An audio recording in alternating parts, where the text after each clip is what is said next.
Kamakailang natimbog ng Bureau of Customs o BOC sa Pantalan sa Zamboanga ang assorted ukay-ukay, 153 sako ng asukal maging 28 box ng direhistradong gamot.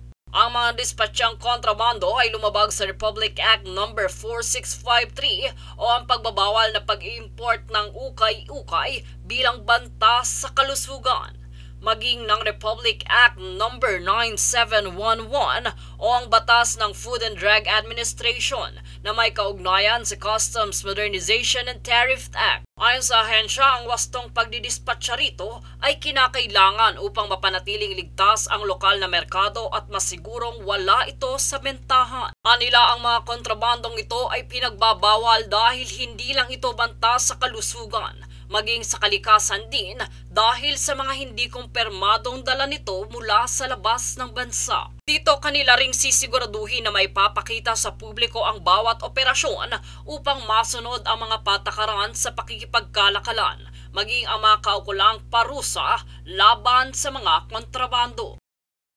Jade Buhoy, nag-uulat para sa Golden Nation Network.